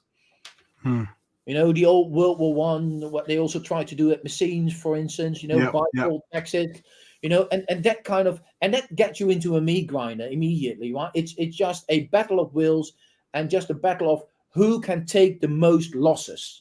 I was going to say that it gets to a point where it's just a battle of who's got the most grit, because logic is kind of saying give up. I mean, you can't just give up in the military environment, but it's now just a who is gonna break first, who's got the will to keep on going, who's going to find that extra bit of determination to just just battle your way through, because it's a last man standing game. The artillery's done, the smoke's done, everything's committed now. It's just about men overcoming the fear, I guess.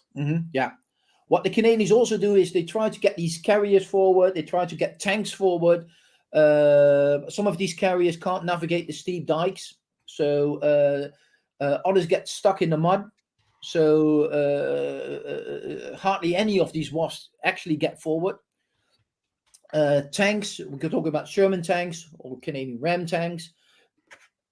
I think by that time it's all Sherman. But they also try to get forward, but they churn up that ground.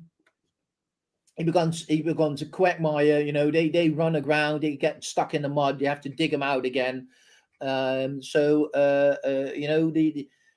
support by armor is also just not as much as they would have liked to.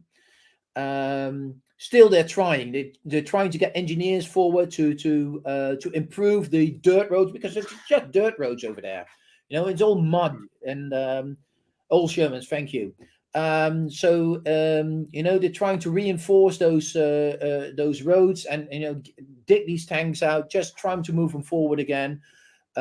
Repair those tracks in the field if they've thrown tracks. You could almost say just inch forward.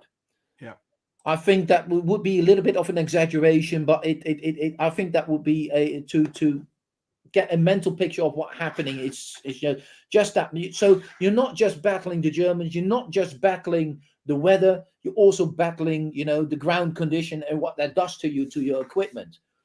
And we're not even touching on what the mud and the humidity does to your weapons, your small arms. It just comes into play. Again, the Germans tried to counterattack across the River Maas. At this point, they are so worried that they have a platoon of the 8th Polish Battalion to join in and go a little bit further west and set up a defensive positions in this area to prevent the Germans from recrossing, and actually by having a strong point here and having Canadians here to dominate this entire area, right? And take care of any threat that even that day is coming across. again, that shows you that the Germans, they just hang on there. They are still offensive minded.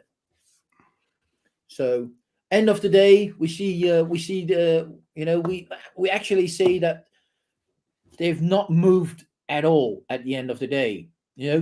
Everybody moved forward, back and forth quite a bit, especially D Company, Lincoln and Welland, B Company, Argyll and Sutherland's. But end of the day, they are nowhere. And I'm actually thinking, you see D Company, Argyll and Sutherland's is attacking on the right. By end of the day, D Company, Argyll and Sutherland's, who had just been in for a couple of hours, are already replaced by B Company, Argyll and Sutherland's Highlanders. So, wow. We're chewing up companies here. Losses for Canadian Armored Division was told to avoid, if possible, right? With in view of their future commitments. So, 29th of January, Canadians finally get a break. We again see German river crossings, especially a little bit in the area of the Kapelsche Veer itself. But on the eastern side, we see finally that B Company, the Argyll and Sutherland's, managed to gain their objective, grapes, and are able to hang on to it. That's the most important part, because units before, not just the Poles and Royal Marine Commandos from the east, also some Canadians have been into the German positions, but were kicked out time and again. This is the first day that the Canadians actually are able to, let's say, gain control over that eastern part of that bridgehead and that main German strong point of Grapes on the eastern side. But that still leaves Raspberry to the west, and all the Germans that there's there in slit trenches, tunnels, dugouts, underground stuff, shell holes, and what have you not. So, so that means that even then, at the end of the day, B Company, Argyll and Sutherland's also spent. Right, so this is basically what you'll see in the end of the day. D Company, Lincoln and Welland is not really a force that can do anything but retain their positions on the dike. They're spent. But at current, they're not being relieved. They stay there in defensive positions and hold their ground. There will be some patrols, some small attacks towards the Germans, but not much. And the main attack is now coming from the east. So it's basically Lincoln and Welland holding on to their positions, and the Argylls and Sutherlands driving the Germans out and squeezing the Germans into an ever tighter bridgehead. What you can see, the attack was made by B Company, but C Company of the Argylls is now taking over at the end of the day. Again, also B Company is also spent. So for the 30th of January, it will fall on the C Company of the Argylls and Sutherlands to take the attack home. And that's actually what they're doing. The next day, on the 30th of January, they start attacking Raspberry, so the other German strong point, the ferry house. Yep. I have to say they do have tank support in the area, but even with tank support and their own men and being able to overrun Raspberry at the end of the day, they still cannot gain complete control over the entire area, especially a little bit between them and the Lincoln and Wellands. There is a German machine gun post, which they just cannot subdue. They just cannot bring it, and they just cannot silence it. And it also shows you a little bit that, by this time, everybody is just at their end of their tether.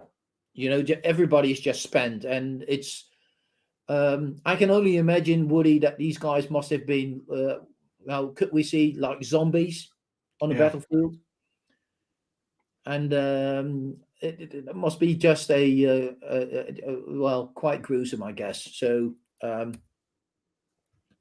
if we're talking about this area, I'll just go back quickly one slide.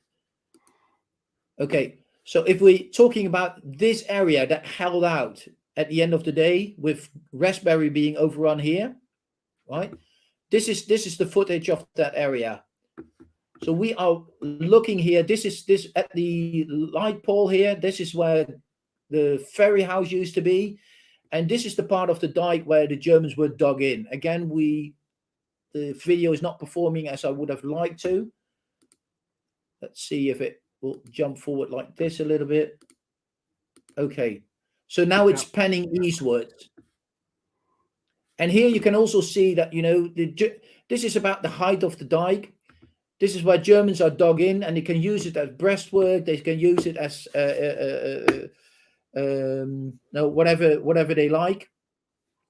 And it just, the Germans are basically, they're confined to an area which is not between, I think the Lincoln and Wellens and the Argylls at that point in time, they are about 50 yards apart from each other. Wow. And the Germans in between. And they have a hard time of even sending patrols around and getting in touch with each other. You know, it's, and of course, there's the added problem at that point in time. If you're shooting in a certain direction, you know, you risk that you're shooting your own at the opposite side, you know, that they're just 50 yards away. So the Germans, of course, don't have that kind of a problem. They can shoot everywhere and hit an enemy, basically, right? But the Canadians have to be really, really careful where they're shooting, which I believe would also have hampered their operations at that stage quite severely.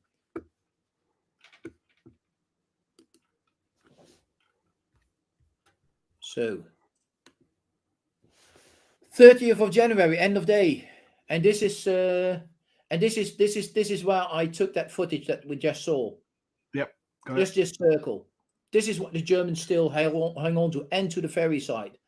And for the rest, you know, even C Company has been replaced now by the remnants, I should say, of A Company plus replacements. So we got green guys coming in right onto the battlefield. Good luck. Hope you live through the day. Right? And you can see D Company Lincoln Wellens is still not moving. But the Germans still hang on there and just do not want to give up. Until the next morning, when patrols of Able Company, Argyll and Sutherland start moving out in northerly and in easterly direction, and gain contact with the Lincoln and Wellens. And as it turns out, the Germans overnight have just vanished. They have retreated across the Maas River. And all of a sudden, it's done. It's the battle has ended in some sort of what I would reckon would be a complete anticlimax. Anticlimax, yeah. You're wanting that kind of victory. Yeah, when you've got to, yeah. And do we know much about the German reasoning? Are there any German surviving accounts from the German side of things at this point? No, not that I know of. Not at least good accounts. There are some accounts of German officers, but there's a high-ranking officers that were further up this side of the river. Yeah. So we do know about some IPW reports that they that confirm how many Germans were in there and how the Germans reinforced during the night and that sort of thing, and what units were on the island. So those were units of, at first, the 711th, if I'm remembering correctly, Infantry Division, and when the Canadians were attacking, they were from the 6th Fallschirmjäger Division. Yeah. So, and that was I think a division that wasn't that division in Normandy as well? Yep, it was it. Yeah. And I think they got pretty much chewed up in Normandy. They were reconstituted, so they had a lot of new guys in it. But still, they were as a division, they were quite a crack division. And of course, we're talking about Fallschirmjäger, right? So you know, they always have this, let's say, esprit de corps. They always were trouble for the Allies. Yeah. So, and that's what they were up against. So that's probably also the tenacity. One of the other reports I read also is that that that that it struck the Allies that most of the Germans that they took prisoner were under the influence of drugs. Right. So that would be I think I know the Germans didn't use benzodrine, but some kind of amphetamine or methamphetamine that they used. Having said that, you know, we also know that the Allies used them as well. They used benzodrine, right? That's also an amphetamine. So, but the fact that they mention it, you know, leads me to believe that it was quite excessive on the German side of things. Yeah, definitely. And you know, you got also these type of reports about the Aden, that the Germans are they think that the Germans are completely out of their mind because of the drugs. You know, that might have been the case here as well, and might also be part of the reason why the Germans held on so tenaciously. Yeah. So, yeah, makes sense. Yeah. We're getting to the end of this. Okay, so this is a picture taken mid-February 1945. So a couple of days after the battle ended. And what you can see here is different things. Predominantly, what you want to look at here is fighting positions. And I charted these fighting positions on this picture by giving them either red dots, those would be foxholes that you can still make out on this photograph, or trenches, and that would be the lines that you can see. Yeah, of course. Yeah. And it just gives you a little bit of an idea of how many fighting positions there were in this small area. You know, it's just massive. And we can just zoom in for a second here. And then you can see for yourself what the area looks like. And it's also, you know, it's just pockmarked also with shell holes for mortars and artillery and bombs and what have you. And I reckon that if I would show this picture, especially like we are seeing it now, you can also, by the way, can see the inundated area quite well on this one. If you would show this to anybody with a little bit of historical knowledge, military historical knowledge, and without further context, ask them, okay, which war are we looking at? I think 9 out of 10 would not say World War II. I would reckon they say probably World War I somewhere. Yeah, it's definitely got that trench line, that standard fixed position look. It's absolutely. And just, you know, all the shell holes, it just looks like a static warfare kind of thing, you know. And it's to me, this kind of a picture, it's a testament to the ferocity of the fighting here. Yeah, absolutely. Which takes us to casualties, right? And what we know is that the Allies total about 550, with just a little over 100 fatalities. The bulk of which is the Lincoln and Wellens. Yeah. You know, they just, you know, horrendous losses in those and mind you, this is a battalion-sized unit, right? So, and they've got in one battle 260 casualties. Well, and I'm assuming they weren't at full strength when they committed. I mean, all Canadian units at this point of the war, they're going to be under strength, platoons of 20 rather than 36, that kind of thing. It's going to be, the replacements just haven't been, there are no replacements. They're just, it's going to be, significant losses, this. Yeah. German figures is also always a little bit more difficult, but the commander of the German 6th Fallschirmjäger division, division, General Plocher, after the war in an interrogation of during a prisoner of war interrogation, estimated that there were about 400 to 500 casualties, and he didn't name any fatalities, but we do know that the Canadians found over 145 German field graves in the area. Wow, yeah. So, but that also means that, you know, the Germans suffered grievously, and that's just the 6th Fallschirmjäger Regiment. We don't know about the 712 Infantry Division. It is estimated normally that it's about 50. Because pretty soon, when the first initial attacks took place by Poles, the Fallschirmjäger division was in the process of taking over that area. So they lost some men. Other accounts sometimes have these figures a little bit higher on the German side, but as oftentimes happens with these German numbers, they're difficult to get a accurate assessment of an estimation of. Which is bringing us up to the why. Well, not yet, because almost because I did copy this one in. This is actually a sheet from the Lincoln and Welland war diary, right? And just to underline their casualties, this shows you the list of officers on the 19th of January 1945, so a couple of days before Operation Elephant, and between brackets it shows the casualties during the operation.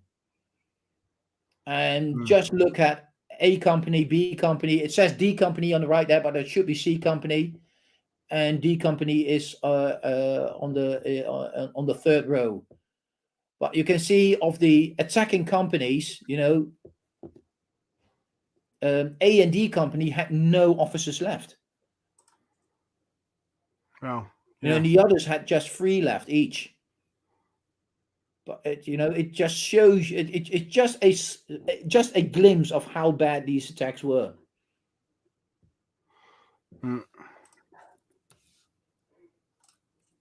So that does bring us to the why. So what you normally hear a lot here, Woody, is that there was some kind of a prestige going on between General Crocker on one hand, the first British Army Corps commander in the area, and General Student, the German paratroop commander, on the right, who was commanding Army Group Holland, Army Group H at the moment.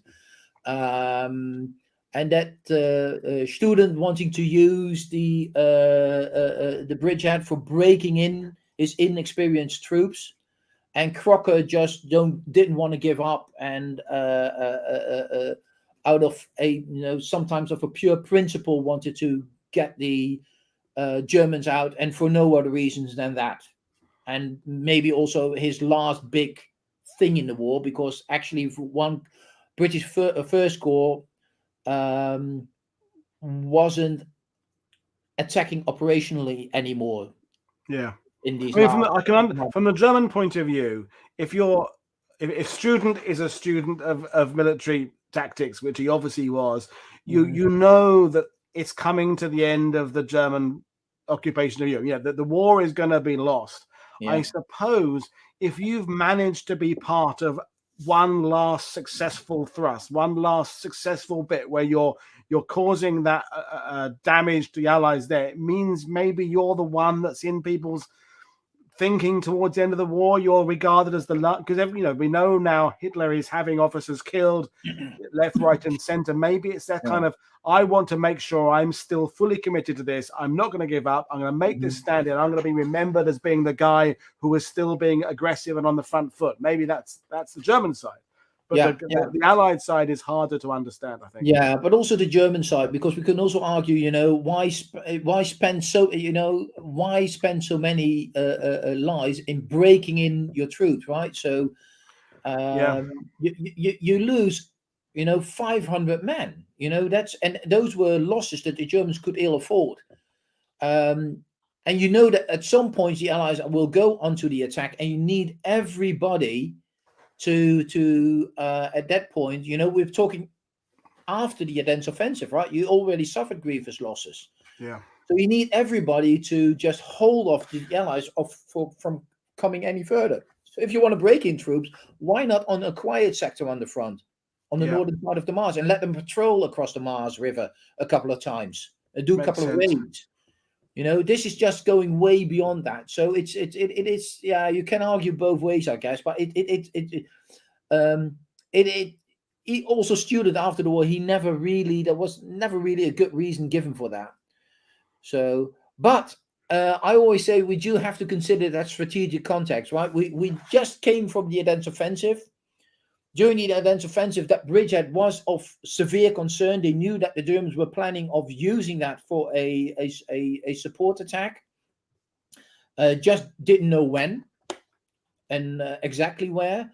And of course, you're planning Operation Veritable, so you're going east. So, do you really, from an Allied perspective, and I'm not talking about Crocker, but I'm also General Carrera, his commanding officer, and Field Marshal Montgomery, his commander, and even Eisenhower on top of that, do you really want to have that threat in your rear if you are, putting all your military assets turning east into Germany to end the war? Do you really want to do that? Because as the war is progressing into the end in the Netherlands, fast forwarding a bit, even the Poles at a certain time will get out of the line and start attacking with the Canadians into the northern parts of the Netherlands and northwestern Germany. So the lines get thinner and thinner there, as the Allies also don't have many reserves. So you need to remove that threat there, and also conversely, let the Germans know that they do not dictate what happens there. It's the Ally who call the shots. So you can't give the Germans a break, I think. That's a good point. I mean, Peter Caddick-Adams has made that point, but so does some other presenters in the Ardennes, is that since Normandy, despite some hiccups along the way, the Allies have been dictating the battlefields. Everything has been the Allied operations, apart from Lüttich and the cover, that the Germans react to. The Ardennes offensive has been the Germans doing their thing and the Allies reacting to it again. By January, the Allies need to be showing that they are controlling the battlefield again across Europe. It's Allies dictating the pace, Allies dictating which front is going to be important. And I guess there's an urgency to get back on with the original plan of pushing the Germans back that have been interrupted by the Ardennes offensive, I suppose. Yeah, absolutely. And in that context, it's purely logical, I think, to basically tell the Germans, you don't get to choose a bridgehead on our side of the river. Yeah. We don't allow you. Yeah. That makes sense. We call the shots here. And if there is any bridgehead, it will be us at your end of the river. Yeah. Not the other way around. And you want to keep the Germans basically, let's use the boxing terms, in the toe, in the ropes. We want to keep them in the ropes, and that's what it's all about. I think what it's all about, annihilate that threat and keep the Germans in the ropes. So just to round it off, Woody, I think it will be only fair enough to give the last word to Lieutenant Wiggle again, who made the comment on the more 1914-1918 battlefield, because he also made a really good remark about the battle and the end of it. And I would say to your viewers, please read it yourself, because I think that about sums it up. Yeah.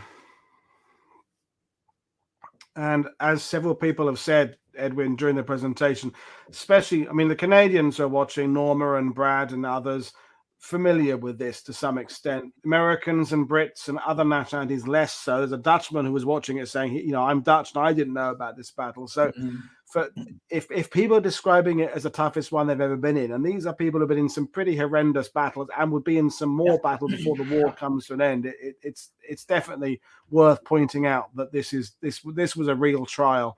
It was a trial of combat, and it deserves more of a spotlight. Yeah, absolutely. So, yeah. Well, there we are. There we are. That's it. So there we are, folks. So as I reminded you, Edwin's details in the description below. You've also got there. He's on social media on various forms and his tours and things. The Couture Company, brilliant. Works with some highly reputable organizations. So you get a good tour with Edwin. So that's what you can do there. In terms of us, this will bring together this show to an end. But tomorrow we start. I'll put it on my screen. I'll come back to you in a second, Edwin. Tomorrow we start our armored actions, and for a first on World War II TV, we are talking about a non-World War II battle, in that we're talking about an armored engagement in the Spanish Civil War. But tomorrow's guest, Pete Blanchard, will be indicating how this particular battle a few years earlier kind of paved the way for some of the armored techniques and doctrine that were used in the war, the Second World War that followed. So that will be coming up tomorrow. And then we've got Third Armored Division, American US Third Armored Division on Tuesday, and lots more stuff coming this week. So as usual, don't forget to consider following what we're doing on Patreon, YouTube membership, share what we're doing on social media. Edwin's links in the description below. But as of now, it just remains me to say thank you very much for Edwin doing it. And as we always say, you're doing it in one of your second languages. I mean, you know, being Dutch, you can speak in about 17 different languages, but it's a fantastic job. We always love you coming on, and you are welcome back whenever you want to be, sir. Well, it was a pleasure to be back on World War II TV, Woody, and always a pleasure working with you. You know that. Yeah. And in future, I'd be happy to give another talk, or do a live stream in the fields again. Do a live one when we get out to the battlefields again. That'd be fantastic. Yeah. So, folks, this is Paul Woodhouse from World War II TV saying enjoy the last bit of your weekend, or some of our Australian visits. It's already Monday there, which that kind of thing always confuses the heck out of me that it's already Monday there. But anyway, for the rest of us, I will see you all same time, 7 p.m. GMT tomorrow for our first look at armored actions here on World War II TV. Thank you very much for your company today. This is Paul Woodhouse saying, enjoy the rest of your weekend. Cheers, everybody. Bye.